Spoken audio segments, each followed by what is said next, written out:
The Chargers continue to have issues with COVID-19 as Linval Joseph, the anchor along their defensive line, has now tested positive and is unvaccinated, meaning he will miss at least the next 10 days, including the Chargers game against the Denver Broncos inside the AFC West. So that is huge news. But we also do have some positives to get into today because we're going to highlight some of the best things we saw in the Chargers game on Sunday. And as well, we have to get into the what went wrong part of it too. And there's some things that are very fixable for the Chargers going forward. But we have to get into all that. So let's go ahead and get into it.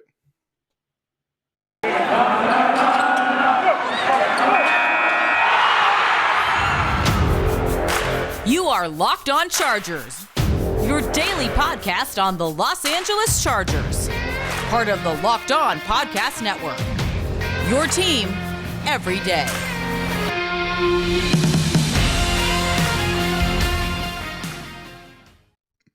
What is up, and welcome into the Locked On Chargers podcast. I'm your host, Daniel Wade. Joined as always, my co-host, David Drogemeyer. And on today's show, we also have John Kegley, the specialist in everything that goes wrong in Chargers games, will be here with us today for what went right and what went wrong, because we know he's the king of that. But before we get started, we are three sports writers who got started covering the Chargers over 5 seasons ago. We started doing our own Facebook live show, Chargers Domination Live, and now this is our 4th season as the host of the Locked On Chargers podcast, bringing you your team every day. Thank you guys, especially those who are checking out the show today for the first time, and thank you guys for making us your first listen.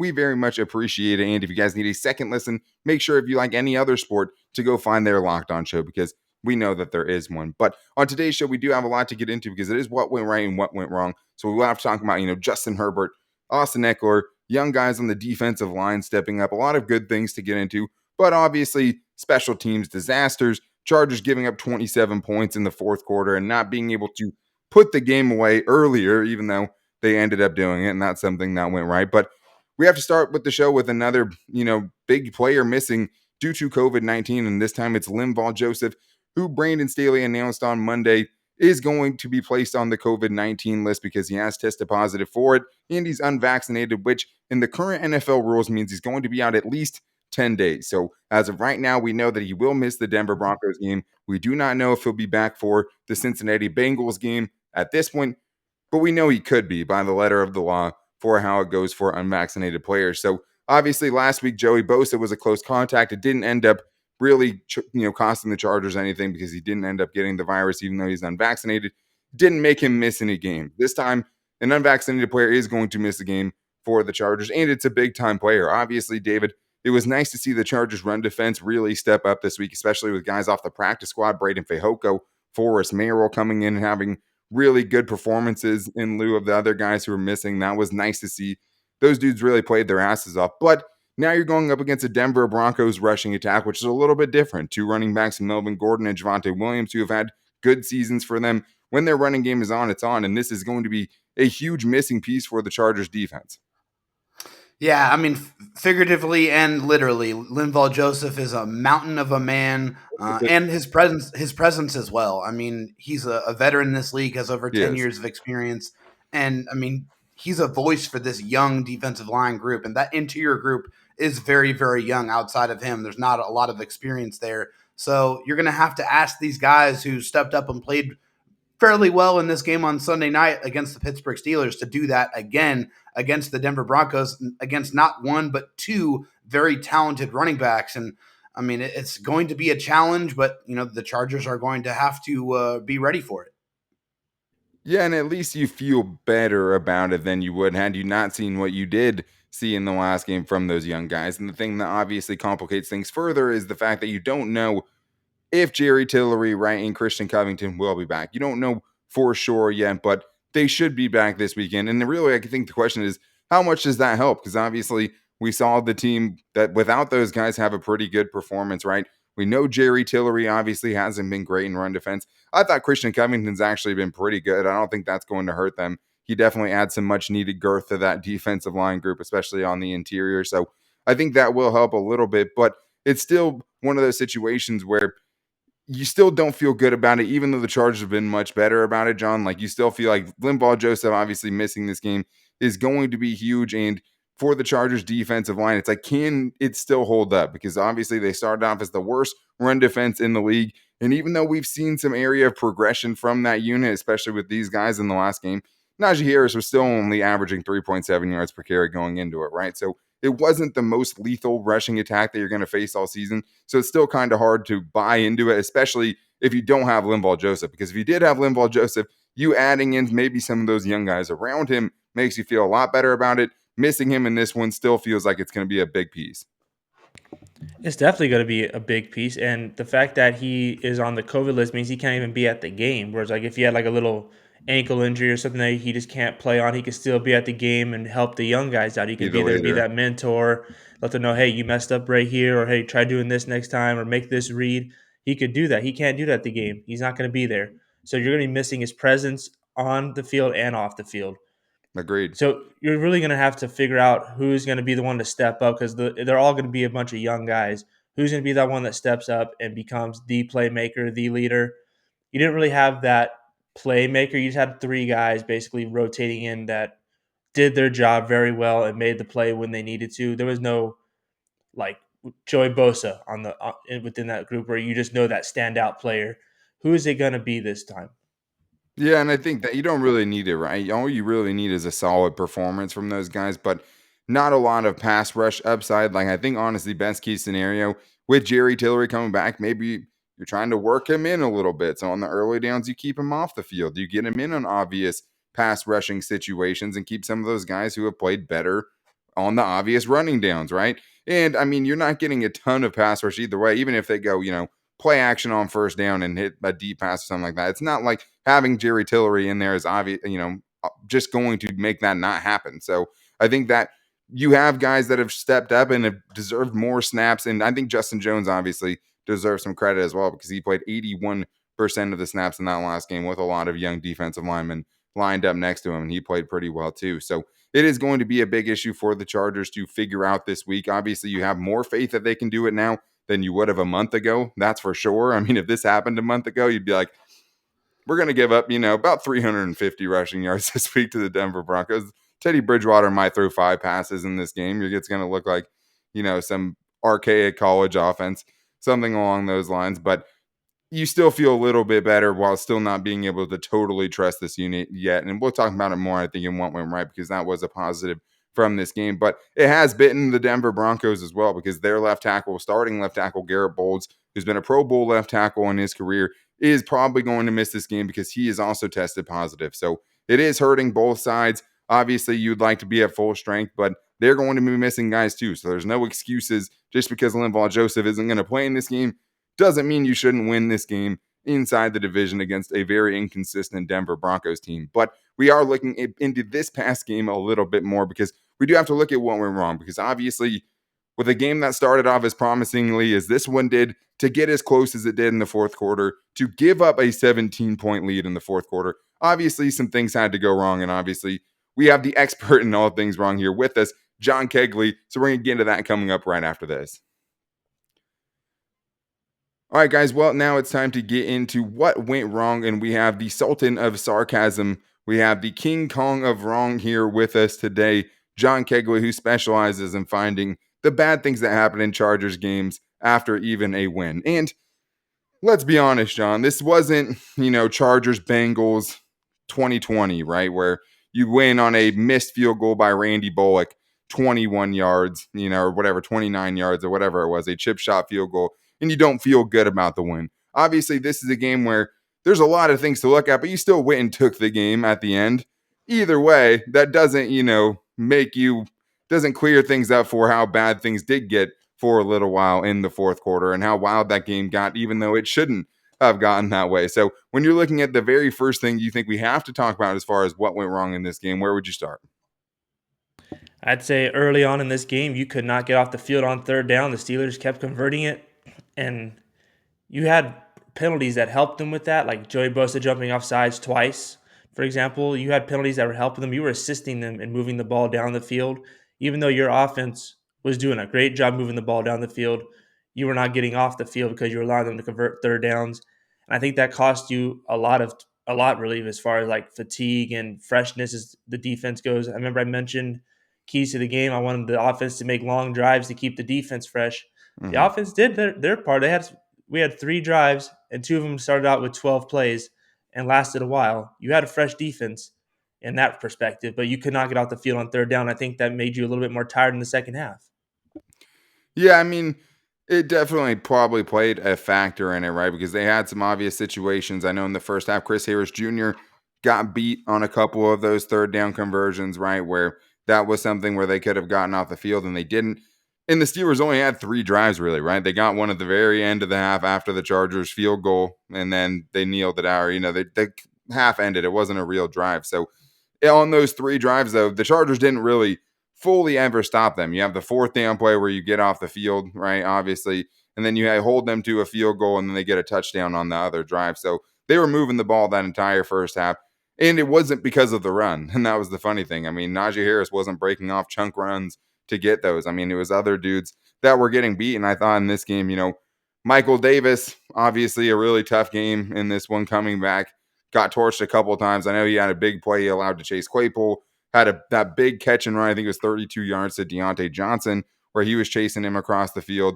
And it was a tough matchup. According to PFF, 7 out of his 10 targets they completed against him, almost 100 yards and a touchdown allowed in this one. That's not a great comeback. And then Tavon Campbell filling in for Asante Samuel Jr. was obviously not a bright spot, especially when you almost had the defensive stand of the season. After the block punt, you give it to him, on your own 3-yard line. You get him to go for it on a 4th and goal. Like, that is such a golden opportunity after such a disaster play. Tavon Campbell has the defensive pass interference there. And then, Chris Harris Jr., I think he had 2 or 3 third down conversions allowed against him on the day. So it was a really tough day, I thought, for the secondary. Asante Samuel Jr. had some bad moments as well, but also had probably the best moments out of any corners in the game, David. But obviously, the one thing you don't want to see with your run defense getting better is your secondary getting exposed, and some of these guys were on Sunday. Yeah, I mean, the secondary is supposed to be the strength of your team. So to see that kind of go by the wayside with a quarterback who literally had no practice time whatsoever, that flew in on a separate plane to show up just to play the game, for him to throw for pretty much 300 yards against one of the better pass defenses in the NFL is definitely not something that you want to see. Speaking of passes, how about dropped passes in this game? The Chargers had 4 drops, 2 of them by Jared Cook, 1 by Donald Parham, which was really bad. I mean, that one hit him directly in the hands, and that would have been a huge reception if he would have kept his hands on that one. And then Justin Jackson had the other drop, but Jared Cook here has 5 drops already on the season, and the past 3 seasons before this year, he had 5 drops all year long. So the drops for him, they're a problem, and that he has to get on the jugs machine and get that corrected. He's usually very sure-handed. He gets open a lot, but if you drop the ball, you can't help the offense. Yeah, I mean, the drops have been huge. They've been a huge story all year, right? And it seems like it's affected every game. And as much as, Donald Parham definitely should have caught his, I mean, let's not take away from how easy those catches were for Jared Cook, too, because one of them ends up being the 4th down play where you end up not getting it, right? If Jared Cook catches the pass earlier in that series, you're not facing a 4th and 1 there, right? So that's a huge play right there on a pass that, he's juggling up to himself. Just an easy, pitch and catch, an easy first down. You can't have it. And the Chargers, it seems like when the guys that have been big culprits, Mike Williams has had a bunch, Keenan Allen has had a bunch. I mean, when they're catching the ball, now other guys are dropping balls, right? So, like, it's been a problem for a lot of these guys. Donald Parham, I felt like was pretty sure-handed before that one. I can't remember a lot of drops from him this season. Obviously, Austin Eckler has a couple of notable ones. But, yeah, I mean, how can you feel good about that? It's been something that's been awful. But, John, I thought we were had a good conversation about the special teams as well, and that's something that definitely went wrong in this game because, like we've talked about, right, like we're okay with average special teams play. Like, sign us up. We'll sign the dotted line, all 3 of our souls to the devil right now. If you can just say we're going to be average, we're not going to give up any back-breaking plays on special teams. We're not going to, miss 29-yard game-winning field goal, stuff like that. But you had the disaster play in this game, special teams wise, and it was the block punt that gives up a touchdown, basically, because yes, they had a chance to get off the field, but if you're starting on the 3-yard line, it doesn't get much easier than that. And field position is another thing that went wrong in this game. You gave it to him at the 11-yard line after the interception. You give him up to the 3-yard line after the blocked punt, and then you also have the turnover on downs on your own 34-yard line. You're giving it to that going into, the go-ahead And field 2 goal. decent kick returns too. I mean, Yeah, just they can't beat averaged that. 31.5 yards per kick return in this game as well. And they made Dustin Hopkins, a precious commodity for us at this point, make a couple of tackles, which I was like, okay, Dustin Hopkins, like I see you out there, right? And then, John, you don't want your kicker making those tackles. As much as it's nice to see a kicker, stop a guy in his tracks like we kind of saw from Dustin Hopkins. A blocked punt, those kickoff returns, like obviously the special team still has a ways to go. And that blocked punt, it's like we've been talking about it the whole year, right? We're like, it's going to happen. They've been getting close so many times, and finally the disaster play caught up to them. Yeah. The fact that Dustin Hopkins made those tackles just shows that someone is not getting there to make these tackles, Right. and it's kind of sad. I mean, this gets to go in the what went right segment as well. Dustin Hopkins making tackles because he didn't just like dive at someone's leg and barely like flip the toe or something like that. No. He ran full speed, chest Almost to looked chest like a into football those Flare guys. up, baby. That was a full on Oklahoma drill tackle by a kicker. He wasn't shying away from contact, that's for sure. But you shouldn't be getting to that point. Somebody else is supposed to be making these tackles, and then the block punt leads to what also went wrong. You blew a 17-point lead in prime time. You, in front of the whole nation, got to watch you Charger in front of the whole nation. Like, why? You were doing so good. 27-10. You started figuring stuff out, and then you let them back into the game with special teams. Yeah, You that already started the whole thing right there. That block punt was what started the spiral for the That Chargers. was the match right there. That was the match that got struck, that ignited the fire, that almost took this victory from the Chargers. For sure. Yeah, because at first it was just a well-played game. They just got a field goal. It's 27-13. You had the ball. If you punt it, okay, cool. If they drive and score another touchdown, they're going to take a lot of time off the clock probably, or they're Sure. going to screw themselves and not score at all. But that block Yeah, you punt, have a chance to get a stop. Yeah. you got the crowd back into it. The Steeler fans were not even alive. Like the terrible towel was still in the washing machine. Like no one was seeing it. And out of nowhere, that brought the crowd alive, the Steelers alive. You brought them back in the game. Chris Collinsworth alive. Oh God, don't Yeah. even remind me about him. But That's another what went wrong in this game. No, I'm just kidding. But I mean, you had the opportunity, despite bad field position because of your special teams. A block punt was really what ignited everything. The block punt ignited everything. That's what started it. And I think that goes along with one of mine as well, which is just like you didn't pull away when you had the chance. Like you had the chance to make this a much easier game, right? You gave up 27 fourth quarter points, but it was like a possession by possession thing where you had so many chances. Okay, right? Possession up you're up by 14 in the fourth quarter, a chance to go up by 21 with 3:40 left. Chargers settle for a field goal after a holding call, right? Okay, that's what they have to do. Still feel good about it. You put yourself up 17. I think that was the end of the third at that point. Up 14 again, right? You get in the same situation. You go 3 and out. You have a chance to go up 21. You gave the field goal back, but you have a chance to go up by 21 in the fourth quarter. That pretty much puts the game away, right? What do? You go Absolutely. 3 and out. You get the punt blocked, right? And that ends up being a touchdown for the Steelers that cuts it to 27-20, right? But you had a chance to go up 21, and instead you turn it into a 7-point lead. That's a disaster right there. Get the ball back with 4:49 left in the game, up 34-27. Chance to go up by 14 points with less than 5 minutes to go. Herbert gets intercepted. Steelers get the ball in the LAC 11. They score easily to tie the game. Like, these were all chances, even though they ended in disaster. The Chargers had a chance on all of those drives to pretty much put the game away, right? They had the chance to do it. With 4:23 remaining in the game, the Chargers have a chance to tie the game, or in a tie game for a 4-minute drive. They can end the game with the ball in their hands. They can kick a chip shot field goal if they want. They can go down, run the clock off, and score a touchdown closer to the end of the game. They have that, and they've done that, right? You look at the Washington football team game, they did that. You look at the Eagles game, they had a lot of that too. So, like, they had the chances to put this game away so many times, and they do get credit for ending the game the way they did. They took it at the end, still very important. The thing is, though, really good teams put other teams away when they smell that blood in the water. We saw that they don't deal with that adversity, right? That we saw in the fourth quarter. They take care of business and they end the game emphatically. Sure. We haven't seen that up to this point with the Chargers. They're winning these games, which is good, but they're still dealing with a lot more adversity than they should have.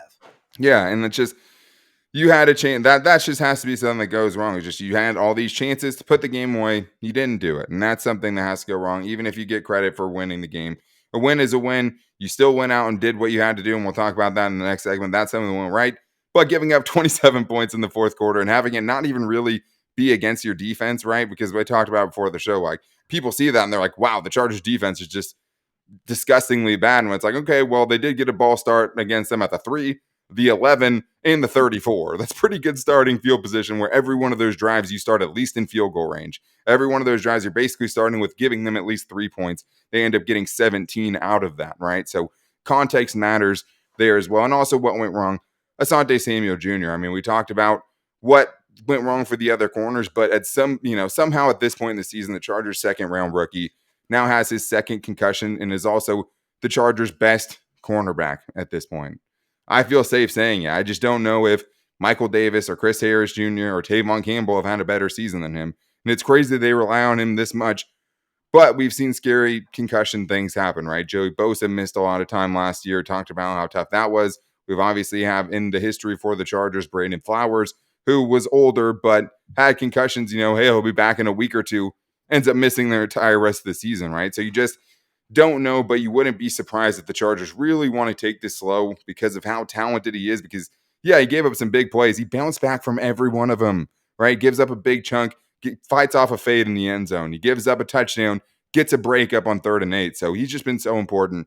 Having him get his second concussion in his rookie season is devastating for a young talent like that early in his career. But if the Chargers play their cards right, if they take their time to let him fully heal, right, and get ready to go again, he could pay big dividends by the end of the season. But right now, the Chargers secondary, the corners, they're all going to have to play much better than they did on Sunday if they're going to stay in the thick of things here down the stretch, especially when they were buoyed by a pretty good run defense on Sunday. But we do have one more segment to get into because we do always like to end the show on a positive note and get into this silver lining of things, and we'll talk about what went right. And I guess we have our specialist Homer David here for that one. I mean, I'm giving John all the titles, so I better give David a little bit for the one went right segment. But a lot went right for the Chargers, including, the offense having maybe its best game of the season. Like a lot of good things happened for the Chargers offensively on Sunday outside of a couple of drives. So we're going to get into that and more coming up right after this. But first, I need to tell you guys that it's Thanksgiving. We all know what that means, football. And nothing goes better with football than turkey and betting.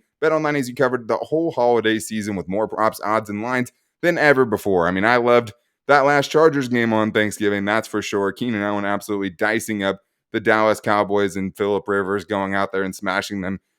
Made the turkey taste that much better because that was just so fun to watch. And that's just a staple of Thanksgiving. Like you have to have, I've gotten so many weird looks from my family just from watching football all day while they're, eating and conversating. And I'm just like, oh, what's the score of the Lions and Bears? Like two terrible teams with a terrible game. But I don't care because football on Thanksgiving is so important. And you should bet on it because especially on those bad games, there's nothing that's going to make those bad games more interesting than having some money on it. So make sure you guys head to the new updated desktop or mobile device to sign up today, and you guys can receive a 50% welcome bonus with the promo code LOCKEDON to receive that bonus. That's promo code LOCKEDON, all caps, one word, for house money to play with on Thanksgiving with the promo code LOCKEDON. And on Thanksgiving, guys, they're going to have a bunch of different specials going on. So many great things to check out on Thanksgiving specifically. But it's not just football. BetOnline has pro and college hoops, NHL, boxing, UFC, and even your favorite Vegas casino games. Don't wait to take advantage of all the amazing offers for the 2021 season. BetOnline, we are stuffed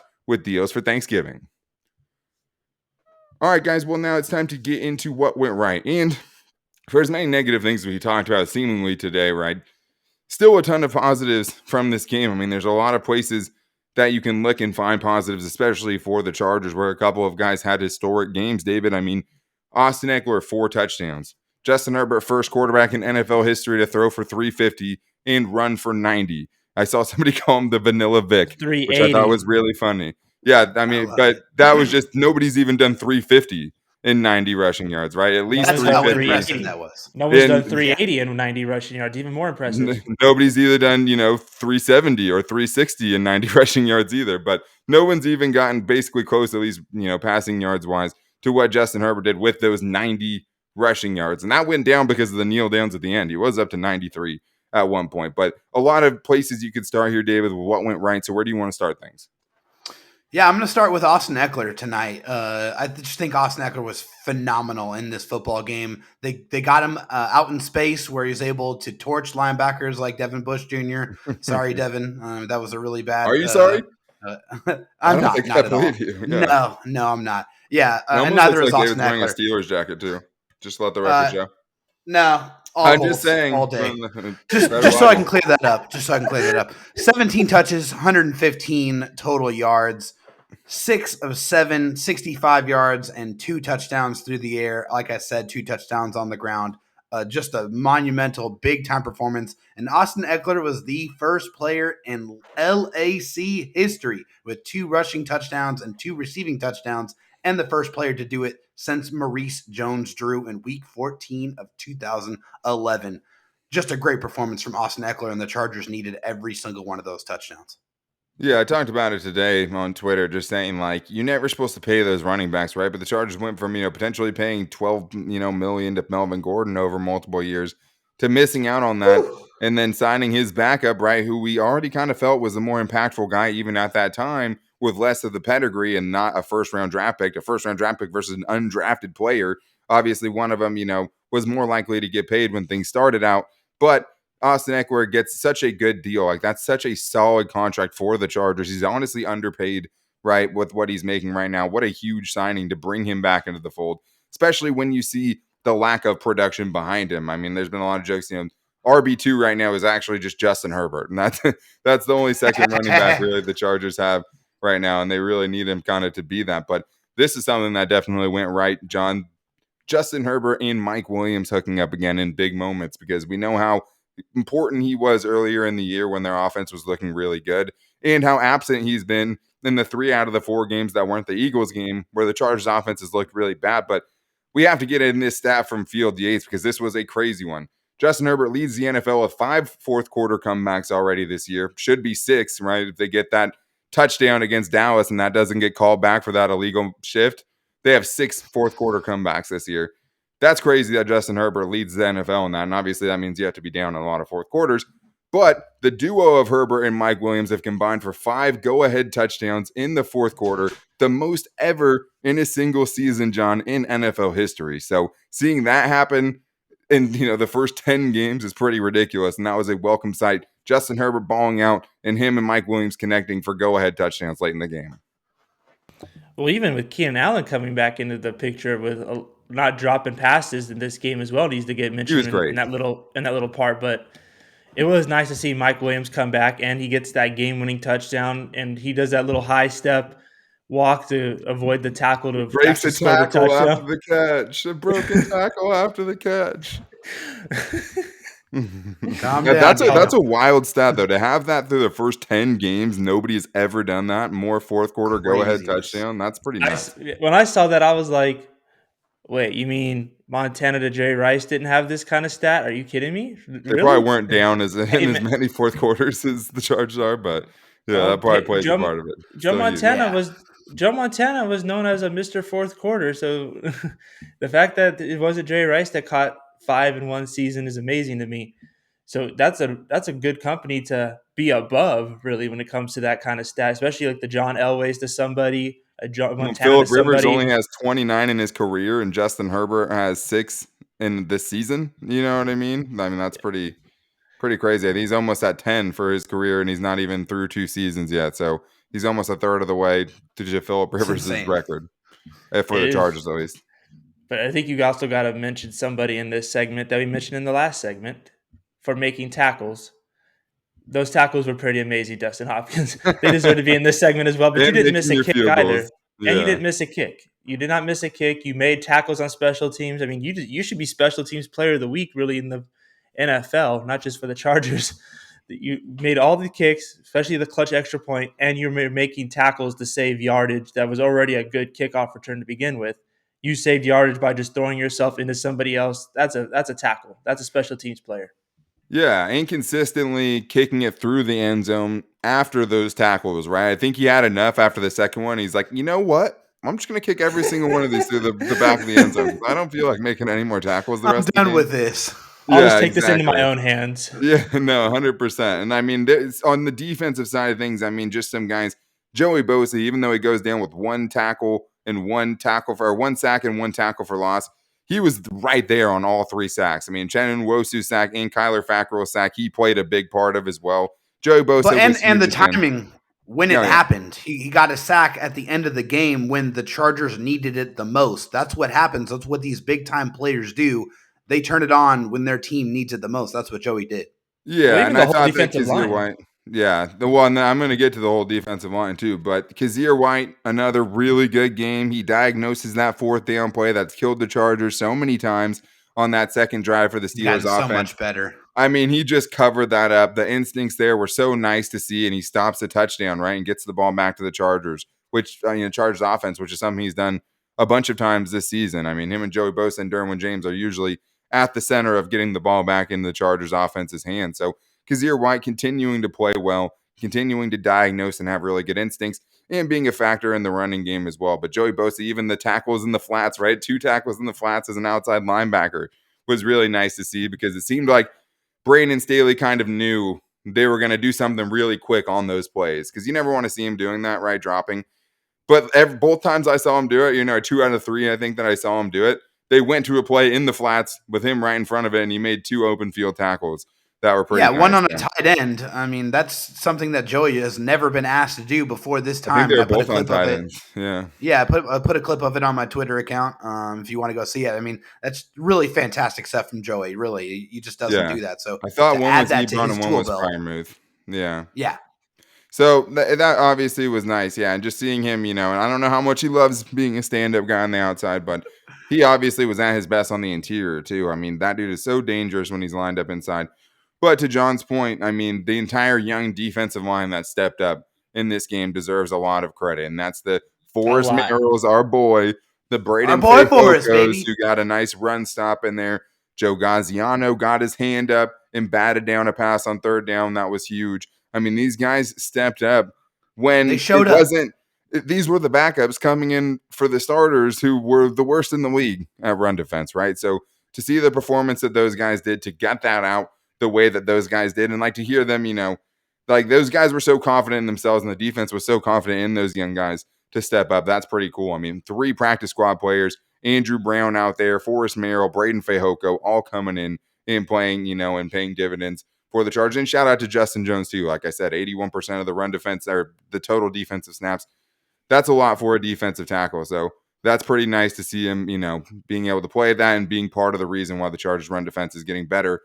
And that's huge, David, because in the last 4 games, we have seen improvement for the Chargers run defense. And I don't think we ever thought we were going to say that. Say it isn't so. Last 4 games, guys. Last 4 games, 129 attempts, 476 yards, right? So 119 yards per game, but only 3.69 yards per carry over a 4-game sample size. That's pretty wild, considering this team is tangible. You can win with that. You know what I mean? The worst game in the last 4 was against the Eagles. A lot of that was Jalen Hurts, too. He was, their best yards per carry runner that day. But even in that game, they only averaged 4.5 yards per carry. The other 3 games, the Chargers have allowed 3.6 yards per carry, 3.1, and 3.1 the last 2 games in a row. So, David, that's something that's huge. Hopefully that can continue for the Chargers, especially with their secondary obviously having some flaws. Yeah, no question about it. The Chargers need it. The Chargers need that run defense to continue to improve, to continue to get better, to trend to get better as we get towards the end of the season. That's what we want to see. 2 other guys we got to shout out. I know we've already talked about Justin, but I'm going to talk about him again. He had a phenomenal performance in this game. 380 passing yards, 3 touchdowns. The running, the rushing, though, I think was the biggest component of this performance, because we know that Justin Herbert is capable of running and getting those yards, but we hadn't really seen it up to this point.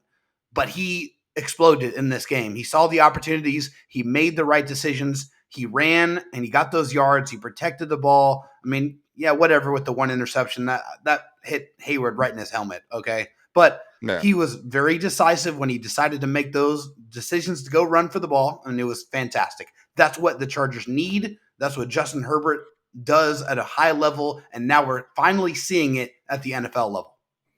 Yeah, and Keenan Allen deserves a shout out as well, right? Another game where he quietly goes for $112 on 9 catches, right? And just making huge catches. 3rd and 13, he catches that 30-yard absolute laser beam. I retweeted it on my account. I mean, it was just to fit that in there in 2-man, where you have somebody underneath and 2 guys over the top, and you're fitting it into that Bermuda Triangle in between those dudes where most quarterbacks you're saying, do not attempt that throw because it will be intercepted by someone.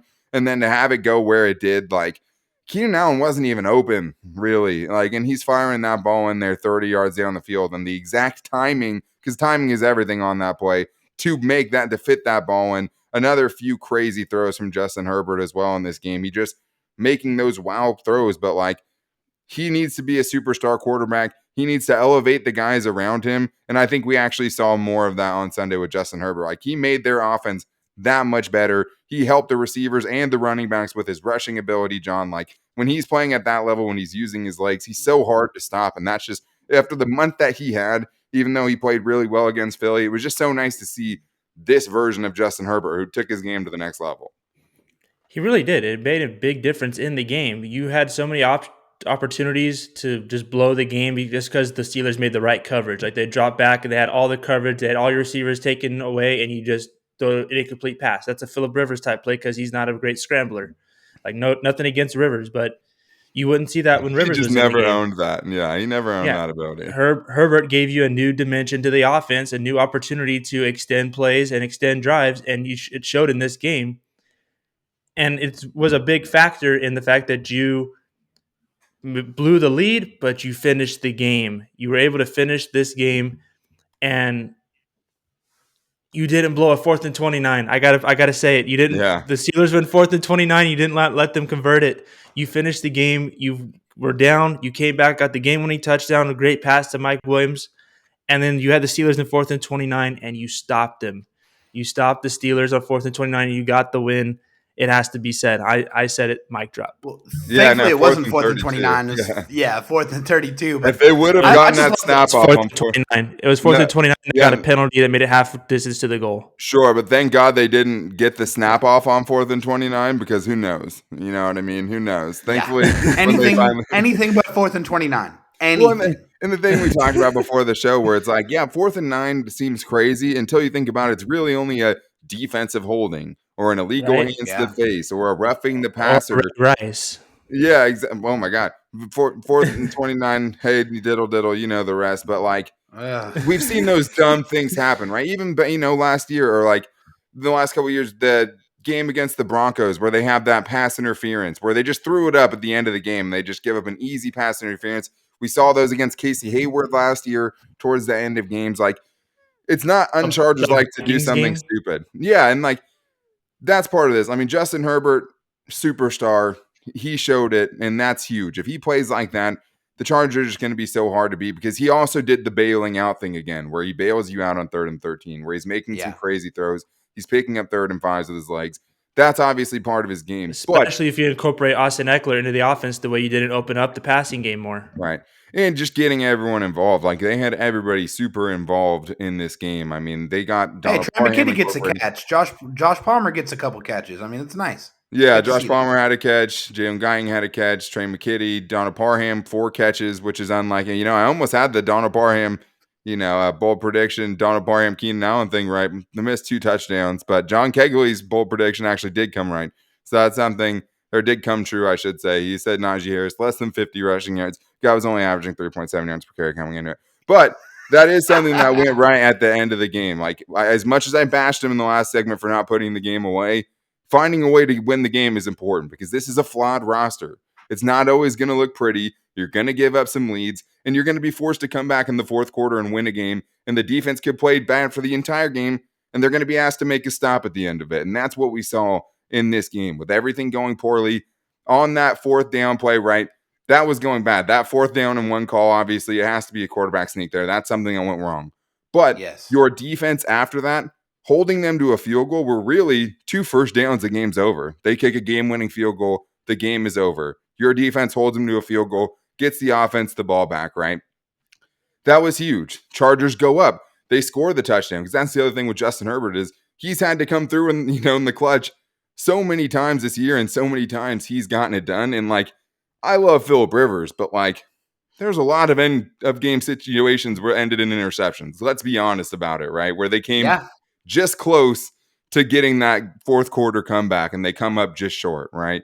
That happened a lot. Justin Herbert's not making that play with the game on the line at the end of it there, right? He's going down, he's exposing the defense for trying to, jump up around on Keenan Allen and finding a 53-yard touchdown to Mike Williams. So, like, to see that in Justin Herbert, for as much as bad has gone on the last month before this game, that's huge to see for a young quarterback. Going out and winning these games is not easy. Going out and not making that disaster play while still trying to be aggressive is not easy. Great experience. And they've done it, right? And then the Chargers defense, again, getting those back-to-back sacks, not doing anything stupid on 3rd and Ending 29. things aggressively. I mean, on 3rd and 29, they could have just given up 15, right? And that's still brutal because it's still a much more manageable 4th down, even if it's like 4th and 13 or whatever, or 4th and 14. So, like, they could have done a lot of dumb stuff there. And on that last drive, they run a stunt that gets Kyler Fackrell in with Joey Bosa going inside out that gets a sack that loses 8 yards. You get an 11-yard sack by Joey Bosa, just manhandling the left guard. And I loved about that, too, was like he used the right tackle to like keep himself on a straight rushing pass. Like he got by the right guard so easily and then pushed off the right tackle to get back going towards Ben Roethlisberger and absolutely swallowed him up, right? Poor Big Ben and his ingrown toenail. But that was nice because, I mean, no matter how it happens, even though at the end of the game, you blow the lead, all that bad stuff, the Chargers deserve to be criticized for that. You found a way to win the game. And too many years before this, we see the team implode on themselves and not be able to pull themselves out of that black hole. I mean, the black hole was sucking in everything in this game. I mean, everything was going wrong for the Chargers. They have the big answer on the touchdown drive by Justin Herbert in between the blocked play and the interception. That was a huge drive for them. And at the end of the game, you get the go-ahead touchdown in the 4th quarter. And when the last 2 possessions had ended in an interception and a turnover on downs, that's what they had the 2 drives leading up to the go-ahead touchdown drive for the Chargers. So they deserve a lot of credit for finding a way to pull that game out. In the AFC, when the Titans are losing to the Texans, when the Bengals are losing to the Jets, when the Titans are losing to the Jets, a couple weird losses for them, the Bills are losing to the Jaguars, there's no win you can take for granted. There's no team you can overlook, and there's no win that you can take for granted in this wild AFC this year. So the Chargers got things done. But that is going to wrap things up for today's show. This week is going to be a little bit different, though, guys, because of Thanksgiving. We'll be posting our last show either Thursday or Fridays, but there's only going to be 4 shows this week.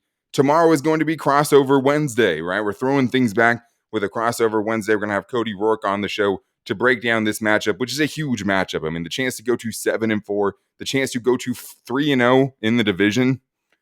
3-0 in the division. That is huge. The easiest way to win a playoff spot is by winning inside your division, and the Chargers have a chance to start 3-0 when they're only a couple of seasons away from going 0-6. That cannot be understated how big of a matchup this is. And it's a weird team that you can't feel good about because they blasted the the Cowboys, right, and then lost an embarrassing game to the Eagles. You just don't know what's going to happen. So I'm excited for the crossover this week. That's going to be a lot of fun. And then the last show of the week, maybe on Thursday on Thanksgiving, we might put out a show that'll be our prediction show.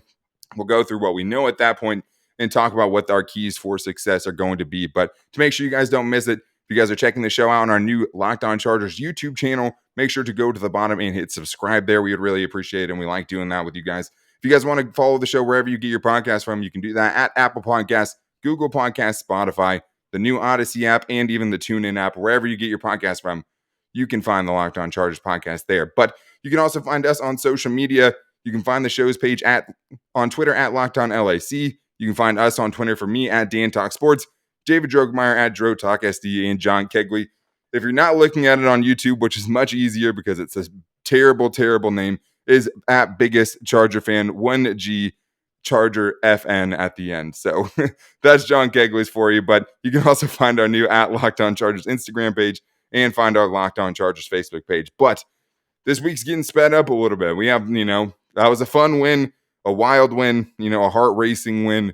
And the Chargers are going to have to do it all again on Sunday against the Broncos, or no Charger fans going to feel good about 6-5. It just it doesn't have the same ring to it. So hopefully the Chargers can get things done. To make sure you don't miss it, make sure to follow wherever you get the show from. Always free on all platforms. You can always find the Locked On Chargers podcast. But we'll be back with you guys tomorrow, as always, with a Locked On crossover episode of the week. But until then, take it easy and go Bolts.